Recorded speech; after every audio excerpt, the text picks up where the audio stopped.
Apocalipse capítulo 2.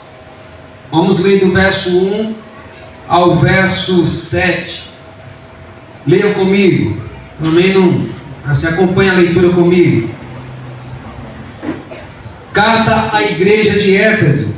Versículo 1 diz assim: ao anjo da igreja em Éfeso escreve: estas coisas diz aquele que conserva na mão direita as 7 estrelas e que anda no meio dos 7 candeeiros de ouro. Conheço as tuas obras, tanto o teu labor como a tua perseverança, e que não podes suportar homens maus, e que puseste à prova os que a si mesmos se declaram apóstolos e não são, e os achaste mentirosos, e tens perseverança, e suportastes provas por causa do meu nome, e não te deixaste esmorecer. Tenho, porém, contra ti que abandonaste o teu primeiro amor. Lembra-te, pois, de onde caíste, arrepende-te e volta à prática das primeiras obras. E se não, venho a ti e moverei do seu lugar o teu candeeiro, caso não te arrependas. Tens, contudo, a teu favor que odeias as obras dos nicolaítas, as quais eu também odeio. Quem tem ouvidos, ouça o que o Espírito diz às igrejas. Ao vencedor, dar-lhe-ei que se alimente da árvore da vida que se encontra no paraíso de Deus. Amém? Amém. Éfeso é uma das 4 maiores cidades do Império Romano. Essa cidade se encontrava na região da Turquia, do qual Paulo, Timóteo e o apóstolo João foi pastor dessa igreja. O evangelho ali foi pregado e uma comunidade cristã cresceu naquela região, e assim Jesus se revela a João e escreve algo para aquela igreja. O que nós compreendemos é que essas cartas para as igrejas, elas representam comportamentos da igreja, tanto daquela época, como comportamentos da igreja de agora. Então compreendemos também que essas cartas, essas orientações, são para eles, são para a igreja de hoje e para a igreja de amanhã. Aqui Jesus ele apresenta algumas virtudes e alguns erros que a igreja de Éfeso tem, que a igreja de hoje tem, que a igreja de amanhã terá. Cabe a nós olharmos com cuidado, termos um coração aberto, e ao perceber que algo se encaixa em mim, se encaixa com o meu comportamento como igreja, então nos voltarmos e sermos sensíveis à voz de Deus. Ao anjo da igreja, Jesus ele escreve e pede para João apresentar isso ao anjo da igreja. Anjo aqui traz a ideia do mensageiro. Anjo aqui traz a ideia do líder, do presbítero, do pastor, daquele que lidera a igreja, daquele que organiza a igreja. Então, escreve João e manda essas cartas para essas lideranças, para esses homens, para essas pessoas que estão cuidando da igreja. Escreve isso, escreve estas coisas, diz aquele que conserva na mão direita as 7 estrelas.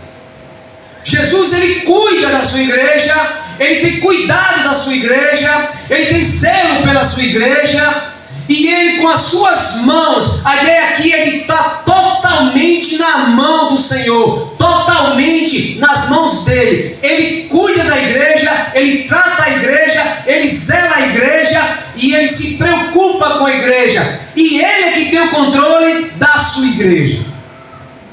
E como estamos lidando com igrejas reais, igrejas locais, nelas existem cristãos verdadeiros e também existem cristãos falsos. E com certeza, essas declarações de Jesus é para que desperte os verdadeiros cristãos para uma postura, para um comportamento que realmente glorificam a Deus.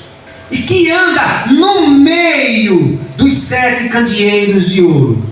Que anda no meio dos 7 candeeiros de ouro. Jesus, Ele anda no meio da igreja. O que devemos entender é que Jesus, Ele está sempre olhando, observando cada um de nós, vendo, percebendo, sondando, examinando e vendo qual as reais intenções sua e minha de estarmos aqui sentados. Jesus, Ele anda no meio da igreja. Jesus caminha entre nós. Como? De uma maneira espiritual, pelo seu poder, pelo seu Espírito Santo. Todo culto, toda reunião, Ele está aqui no meio, olhando, andando, no meio da igreja, sondando cada um de vocês, e isso é motivo de nós temermos, motivo de nós sondarmos e dizer: o que é que eu estou fazendo aqui? O que é que eu vim fazer aqui? Jesus está aqui, irmãos, olhando para o seu coração, vendo o que você realmente quer neste lugar. Entende? Entende que você precisa ter uma postura mais adequada. Você precisa realmente se postar aqui neste lugar, como homem, como mulher, que realmente veio buscar a Jesus. Ele está aqui. Dizer isso não é mentira. E o que move você nessa noite? O que move você nesse momento? O que tira você de casa não é saber que a presença de Jesus está aqui neste lugar? O que deveria motivar você a se organizar? Porque Jesus está aqui. É só na unidade da igreja, é só na reunião da igreja que Ele vem andar no meio da igreja. Você imaginou que Ele está chegando do lado da sua cadeira e sondando o seu coração e vendo você com o seu comportamento aqui dentro? Você imaginou Jesus andando do seu lado aí, olhando para você? Olha aí como é que Ele está. Olha como é que ela está, olhando no celular. Olha para aí. Olha o outro aqui, ó, comendo pipoca. Olha o outro aqui, ó, bucejando. Olha o outro aqui, ó, mastigando chiclete. Olha o outro aqui, ó, falando da vida alheia no ouvido da irmã, incomodando ela, tirando a atenção dela do culto. Jesus está no nosso meio, olhando, analisando cada coração. Jovem, adulto, velho, Ele está aqui. E isso deve nos incomodar ao ponto de dizer assim: ou eu estou aqui pela razão ideal, pela razão certa, pela causa certa, ou Ele vai trazer juízo sobre a minha vida, porque aqui pode estar muita gente sentada, mas só Jesus sabe quem são os verdadeiros cristãos aqui nessa noite. Amém. Conheço as tuas obras. Jesus conhece o que você faz, conhece o que você está fazendo, conhece de uma maneira profunda. Os seus olhos é de chama de fogo, os seus olhos penetram o seu coração. Ele sabe, irmão. Eu não sei claramente, fico em dúvida em muitas ocasiões realmente se você é um cristão, porque eu olho e não consigo sondar o seu coração. Mas Jesus não, Ele conhece as suas obras, Ele conhece o teu coração, Ele sabe se realmente você tem se esforçado, tem sido sincero com Ele, tem buscado de verdade, tem dado a Ele prioridade, se Ele realmente na sua vida é o centro. Ele conhece. Ele sabe da luta, Ele sabe também da tua perseverança. Jesus está dizendo à igreja de Éfeso: eu conheço o teu labor, eu conheço o teu trabalho, eu conheço a tua perseverança. Compreendemos aqui que Ele começa primeiro trazendo os elogios, não é? trazendo as características de uma igreja empenhada, uma igreja que trabalha, uma igreja que persevera, uma igreja que está firme, irmãos, uma igreja que conhece e sabe o quanto Deus fez por ela e ela se esforça para dar para Ele. Éfeso, uma igreja empenhada. Primeira observação de Jesus é a virtude. Olha que curioso. Então, primeira coisa, vamos destacar as virtudes. Mas se houver falha, vamos falar sim ou não? Vamos falar também. Porque Jesus, ele usa uma pedagogia que nós devemos fazer isso também em casa. Quando você vê alguma coisa errada em casa, simplesmente não entre logo no erro. Busque primeiro virtudes. E que não podia suportar, está no verso 2. E que não podia suportar homens maus. O que é que a igreja de Éfeso não suportava? Homens maus, homens malignos, homens com a mente má. Uma igreja que, quando percebia a maldade nos homens, ela se retrancava e ela tinha cuidado e ela colocava esses homens no seu lugar. Uma igreja que percebia a maldade. Isso dá para entender que era uma igreja que tinha discernimento do que acontecia no seu meio. Uma igreja que tinha esse cuidado e olhava e examinava. E o Espírito Santo a habilitou para ter discernimento do bem e do mal. Olha que dom maravilhoso. Amém, irmãos? Amém. E que puseste à prova os que a si mesmos se declaravam apóstolos e não são. Éfeso era uma igreja que tinha o discernimento e que não aceitava essa história de um título sem realmente examinar aquela pessoa ou aquele cidadão, se dizendo que era um representante da igreja. Então ele olhava com calma, analisava, e o sondar e o discernimento vinha de imediato, e ela rejeitava esses homens que queriam distorcer as verdades de Deus, que queriam contrariar as verdades do Evangelho. E essa igreja, ela tem essa característica de ter um cuidado. Quando ela via um falso profeta, ela percebia na hora. Amém? Amém. Dizendo que era apóstolo, mas não era. Quantas pessoas hoje não se denominam apóstolo, mas não são? Quantos hoje se nomeiam como profetas, como sacerdotes? Porque apóstolos só são aqueles que foram reconhecidos na Bíblia Sagrada, e o último apóstolo é João, e não há mais nenhum outro. Mas aqui, uma igreja que discerne, que tem o discernimento daqueles que são verdadeiros e daqueles que são falsos. Quem entende, diga amém. Amém. E os achastes mentirosos. Está vendo? Quando a igreja examina bem, quando uma igreja sonda, quando a igreja tem o discernimento, ela percebe logo quem é mentiroso e quem é verdadeiro. E ao perceber o mentiroso, ela rejeita de imediato e não aceita no meio da igreja. Verso 3. Amém, irmãos? Amém. Verso 3. Diz assim: e tens perseverança, e suportastes provas por causa do meu nome, e não te deixaste esmorecer. Olha como a igreja de Éfeso, ela era perseverante na fé. Como Jesus traz essa virtude, como destaca como era a igreja de Éfeso, que ela era perseverante, ou seja, ela suportava, ela perseverava, ela não desistia, ela estava sempre firme na fé, suportando provas, irmãos, suportando os momentos difíceis, suportando os momentos de angústias, suportando o momento de dificuldade, suportando os momentos difíceis que a igreja passava. Ela se destacava, ela se permanecia firme, e isso aos olhos de Jesus foi algo para trazer à tona, para relembrar da sua perseverança. Agora, essas provas por causa do nome dele.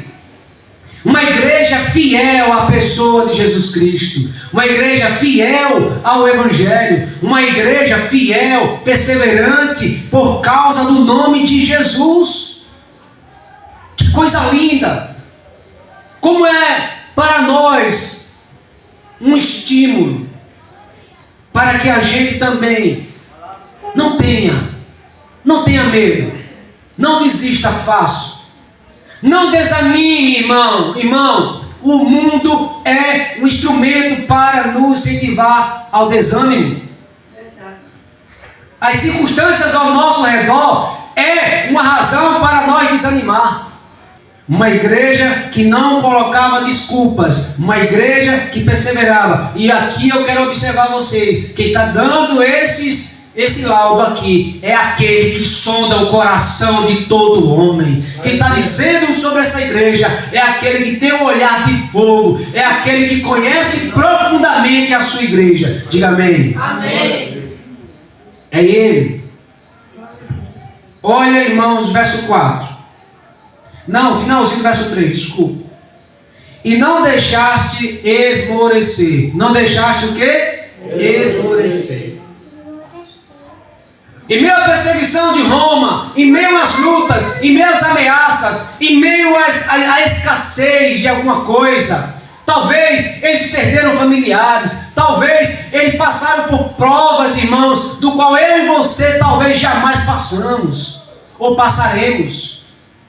Talvez aqui, membros dessa igreja, viram seus parentes morrerem por causa da fé, mas eles não desanimaram, não se deixaram esmorecer. Verso 4. Olha para a Bíblia, leia comigo. Tenho, porém, contra ti que abandonaste o teu primeiro amor. Jesus começa com as virtudes. Depois ele mostra onde está o problema. Todo esse laudo positivo dessa igreja, acho que ela ouvido lá. Imagina o pastor dela lendo a carta. Do verso 1, do verso ao 3, né? A igreja assim, ó. Toda empolgada. Toda, tá vendo? Tá vendo? Olha como a gente trabalha, olha como a gente é bíblico. Uma igreja bíblica. Amém ou não amém? Amém. Uma igreja bíblica. Tá vendo? Aqui não tem isso não. Não venha com coisinha não, que aqui a gente não aceita não. Uma igreja fiel. Aí, elas empolgadas com os elogios. Aí Jesus assim, eu tenho uma coisa contra. Eu tenho aqui algo a dizer contra vocês. E qual é essa coisa contra? Ele diz, porém tenho algo contra ti. Porque a igreja é formada de homens e mulheres que são falhos, que têm erros. Então é normal que o Senhor Jesus venha e aqui sonde nosso coração e venha apontar o nosso erro. E você que é a igreja, reconheça o seu erro. Porque aquele que é maior nos trouxe aqui nessa noite para ouvir essa palavra. E essa carta aqui não é para a igreja de Éfeso. Essa carta aqui é para você, é para mim nessa noite. Diga amém. Amém. Abandonaste. Compreenda, ele está dizendo assim: não é que vocês perderam o primeiro amor, vocês abandonaram. A ideia de abandonar é alguém que por conta própria pega aquilo que tem e deixa em qualquer lugar. A ideia aqui é essa.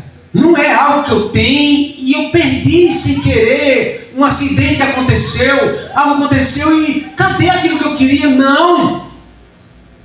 Jesus está dizendo, vocês, por causa dessa ortodoxia, por causa desse labor, por causa desse cuidado demais, por causa dessa praticidade demais, por causa dessa coisa mecânica demais, vocês perderam, não, vocês abandonaram o primeiro amor.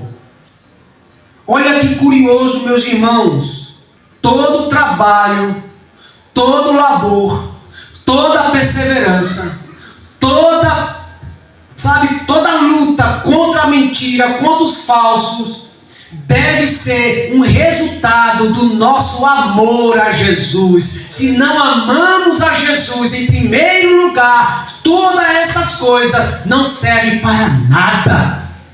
Ou amamos a Jesus com toda a nossa força, com todo o nosso coração, com todo o nosso entendimento, ou nada que fazemos vai servir. Porque o amor a Jesus é a primeira coisa. O amor aqui a Cristo é o primeiro. O primeiro mandamento é esse: amai a Deus de todo o teu coração, de toda a tua força, de todo o teu entendimento. Então, devemos ser bíblicos, sim, mas primeiro devemos amar a Jesus. Devemos perseverar na fé? Sim, mas primeiro por causa do amor a Jesus. Devemos lutar contra os mentirosos? Sim. Enfrentar os mentirosos? Sim. Mas por causa de quê? Do nosso amor a Cristo. E ele diz, vocês abandonaram o teu primeiro amor. Ele está dizendo assim, vocês lembram quando foi a primeira experiência? Aqui, irmãos, vocês sondem aí, por favor. Lembra aí quando foi o dia que você se encontrou com Cristo. Lembra dos primeiros meses da sua conversão? Você lembra dos primeiros meses da sua experiência com Jesus? Você lembra quando o seu coração ardia? Você lembra quando você se converteu e você lia mais a Bíblia? Você orava mais? Você não faltava um culto? Você queria estar sempre em comunhão? Então era culto no campo, eu vou para o culto no campo. Pequenos grupos, eu vou participar de pequenos grupos. Olha, você ficava cobrando ao pastor, tem pequeno grupo essa semana, pastor, vai ter estudo bíblico. Você tinha esse amor no começo, essa busca maior, esse desejo maior, esse vigor maior, essa alegria maior no começo do amor. Lembra disso? E hoje? Você não lê Bíblia mais. Você gasta tempo com WhatsApp, com rede social. Se você equilibrasse pelo menos. A leitura da Bíblia não é mais comum, não é mais corriqueira na sua vida. Não é assim, nem precisa responder. Examine. Jesus está dizendo, eu tenho algo contra ti. Vocês abandonaram o primeiro amor. Vocês não fazem para mim agora como vocês faziam no começo. E aqui, irmãos, é uma advertência de Jesus. Porque não havia entusiasmo. Ele está dizendo agora, vocês de Éfeso, não tem mais entusiasmo na reunião. Irmãos, deixa eu ser muito pontual para entender. É como se estivesse dizendo uma igreja de Éfeso. Vocês agora não têm entusiasmo mais. O culto, diga assim, o culto. O culto não é aquele dia esperado para você. Não é. Você não se organiza mais para o culto. Você não se programa mais para o culto. Você não tem mais alegria no culto. Alegrei-me quando me disseram, vamos à casa do Senhor. O entusiasmo acabou. Não há. Não havia paixão. E eu me lembro demais. Qual a ideia de não ter paixão? Ele olhou para a igreja de Éfeso e disse, olha, vocês não têm mais paixão, não tem mais aquele amor, não tem mais aquele, sabe? A ideia aqui de paixão é quando você, que é casado aqui, tinha o tempo de namoro com a sua esposa. Eu me lembro como era. Eu queria estar com ela direto. Eu queria estar sempre presente. Se eu soubesse, eu fazia de tudo. Um dia, 2, 3, queria estar. Naquele começo, aquela paixão. Eu escrevia carta para minha esposa. Eu pegava flor do quintal dos outros. por causa da paixão, daquele vigor, daquele ânimo, daquele entusiasmo. Eu chegava com a cartinha, dava uma flor, deixava ela, Dona Zilda, cheguei, quando ela chegar, mostra ela, e uma caixa de chocolate era o que eu podia comprar. Aí chegava, essa paixão, Jesus disse, vocês perderam essa paixão por mim, vocês perderam esse ânimo por mim, e é isso que eu tenho contra vocês. Lembra-te onde caíste. Para quê? Lembrar. Ele está dizendo, sondem o seu coração, examinem o seu coração. Não podemos achar que essas palavras é para aquela igreja naquele período. Essa palavra é para a igreja de hoje também. É para mim, é para você. Lembre-se, lembre-se. Agora, olha a outra palavra depois quando eu parei. Lembra-te. Olha a outra. Arrepende-te e volta à prática das primeiras obras. Primeiro é examinar o coração. Eu creio que você está fazendo isso. E ele está dizendo, arrepende-te. Então, Jesus está dizendo, é pecado abandonar o primeiro amor. Eu confesso, não estou lendo mais a Bíblia. Arrependa-se, isso é pecado. E começa agora o compromisso com a leitura da palavra. Quem entendeu, diga amém. Aí, meu Deus, eu não sei o que é dobrar o joelho na minha cama e orar mais. É pecado. Arrepende-te e volta às primeiras práticas. Culto, eu não penso mais logo pela manhã. Quando eu me lembro, já é umas 8 horas. Eita, culto. Aí saio correndo. É pecado negligenciar o momento de adoração a Deus. É pecado deixar com que o reino de Deus e a sua justiça fiquem em terceiro lugar. Ele diz, se arrependa porque é pecado, mas não é só se arrepender. É o que agora? Corrigir esse erro e dar agora prioridade. E agora começar a ler. E agora começar a orar. Não é só se arrepender. É mesmo, estou arrependido. Mas vai voltar a orar? Não. Então você continua no pecado. Vai voltar a ler? Não. Então continua no pecado. Vai se organizar melhor? Não. Então continua no pecado. Eu tenho algo contra vocês. Arrepende. Fazer a obra de Deus sem entusiasmo, sem paixão, sem alegria. O que é? Pecado. É isso que Jesus está dizendo. Sem paixão, sem alegria, sem entusiasmo, é pecado. Ou a gente faz com paixão, com alegria, ou não tem acordo. Jesus está mandando voltar às primeiras práticas, ou seja, a voltar ao primeiro amor. Lembra do filho pródigo? Quando estava comendo a lavagem ali, ele lembrou do pai. E ele se levanta e volta para a casa do pai. Ele se arrepende e lembrou do primeiro amor, e lembrou de como era entusiasmante estar do lado do pai, como era alegre do lado do pai, como era feliz ao lado do pai, e ele se levanta e volta. Olha que palavra. Se não, suponhamos que alguém aqui agora está ouvindo tudo isso, dizendo assim, não estou nem aí. Não estou nem aí para o que o pastor está dizendo. Se não, ele diz, venho a ti e moverei o seu lugar, o teu candeeiro, caso não te arrependas. Ele está dizendo, a igreja, ela é luz. O candeeiro é luz. Ela brilha para o mundo. Quando? Quando ama a Jesus. Quando está no primeiro amor. Quando está fazendo as coisas para Cristo com alegria, com ânimo, com entusiasmo. Quando se faz isso para Cristo, você brilha. Se não está fazendo assim, não há mais brilho. Se não há mais brilho, para que serve o sal? Se não para pisar. Se uma lâmpada não acende, para que ela serve, senão para jogar fora? Eu venho até ti e vou apagar-te. Porque, entenda aqui, irmãos, a igreja é composta de pessoas verdadeiramente salvas e de pessoas supostamente salvas.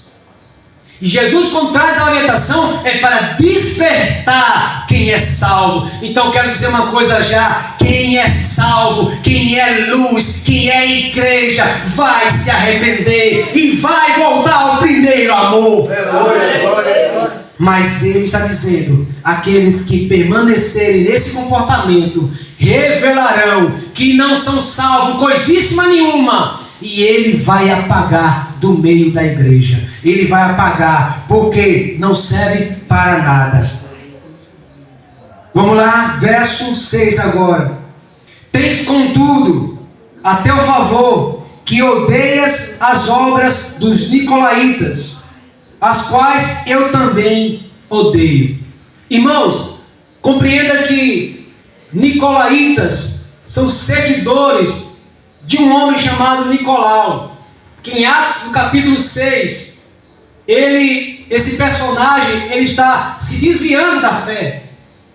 E por ele abandonar a fé, muitos das igrejas, muitos irmãos da igreja, junto com ele, também abandonaram a fé. E esses nicolaítas pregavam coisas contrárias ao evangelho.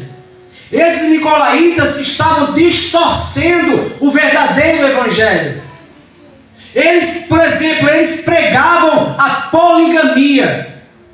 Eles incentivavam a prostituição. Eles incentivavam o pecado. Era um grupo de hereges, que esse tipo de gente deve ser considerado como herege, que dizia assim: se a graça superabundou o pecado, então vamos cometer pecado para que a graça sempre se abunde em nossa vida. Olha a distorção do evangelho. Olha como eles confundiam a cabeça dos crentes, dizendo que os crentes poderiam fazer o que quisessem. E gente, aqui é um comportamento de quem segue os nicolaítas, que eles pregavam esse comportamento liberal. Crente pode fazer tudo. E não, você não pode fazer tudo. Jesus é o seu dono, então você tem que reverenciá-lo e obedecê-lo. E ele está dizendo aqui: vocês, igreja de Éfeso, não se renderam aos nicolaítas. Vocês não se renderam aos nicolaítas que pregavam outro evangelho, que anunciavam outro evangelho. E ele diz assim: que eu também odeio. Jesus disse: eu também odeio esses nicolaítas. Jesus odeia esses homens que pregam o falso evangelho. Jesus odeia esses homens que inventam coisas distorcendo o evangelho. Então eu quero dizer uma coisa para você: Jesus odeia esses que vêm trazendo água ungida, rosa ungida, bombom ungido, campanha de 7 pulos, campanha de 7 giros, campanha de 7 mergulhos, campanha de 7 quê? Isso não é evangelho, isso é contrário ao evangelho. O evangelho de qual Jesus morreu para salvar todo mundo. O universalismo é um falso evangelho. O espiritismo é um falso evangelho. Todos esses são seguidores dos nicolaítas. E Jesus odeia todos esses. Jesus está dizendo aqui: eu também odeio esses. Aleluia. Odeio esses falsos pastores que se dizem líderes da igreja, mas está conduzindo a igreja à mentira e à falsidade. Eles querem o dinheiro da igreja, eles querem tirar a gordura das ovelhas, eles querem a pele das ovelhas, eles querem o dinheiro das ovelhas, e somente isso. E Jesus disse: vocês de Efésio não se renderam ao comportamento dos nicolaítas. Então eu digo a vocês: parabéns, porque eu também odeio os tais. Verso 7, quem está comigo, diga amém. Amém. Quem tem ouvidos, ouça o que o Espírito diz à igreja. Irmãos, Jesus faz um apelo e diz: dei ouvidos. Qual é a ideia aqui de quem tem ouvidos? Não é: eu não quero vocês apenas escutando, eu não quero vocês apenas dizendo que estão escutando. Eu quero que vocês realmente absorvam e assim vivam o que vocês estão ouvindo. Eu entendi, eu estou compreendendo perfeitamente o que Jesus quer de mim. Quer que eu volte ao primeiro amor, quer que eu volte àquela paixão paixão, quer que eu volte àquele ânimo, Ele quer que eu volte a fazer aquilo que era do começo. Não apenas ouvindo. Irmãos, não verei nada essa semana se vocês estão aqui somente ouvindo. E diz assim: quem tem ouvidos, ouça, obedeça, viva isso. Te animo, irmãos, ao vencedor. Diga comigo: ao vencedor. Olha para mim. Ele está dizendo: ao cristão, ao verdadeiro, aquele que é legítimo, aquele que é crente de verdade. O vencedor aqui é a ideia que Jesus está apontando para o cristão, para o crente de verdade, o genuíno, o que não é de nome, o que é de alma, o que é de espírito. Tem crente sentado aqui, talvez nominal. Só Jesus sabe quem são os genuínos. E ele está dizendo aqui: ao genuíno, ao vencedor. Porque cristão e vencedor tem tudo a ver. Se você é cristão, você é um vencedor. E ele está dizendo: ao vencedor, ao cristão, eu tenho uma promessa para você. Eu tenho uma palavra de bênção para você. Ao cristão, ao genuíno, vocês serão abençoados. Dar-lhe-ei que se alimente da árvore da vida. Aleluia. Ao verdadeiro, ao genuíno, ao vencedor, Deus tem uma promessa para mim e para você: a vida eterna, o alimento verdadeiro, aquele que vai saciar a nossa fome para todo sempre. Ele nos promete, e Ele nos promete muito mais: a vida eterna, que se encontra no paraíso de Deus. Temos uma promessa de Jesus, de vivermos eternamente, de vivermos para sempre com Ele, de termos a herança da vida eterna. Você viu aqui Jesus remetendo a um paralelo entre o paraíso do começo de Adão e Eva para o paraíso agora celestial. Ele lembra lá do Éden.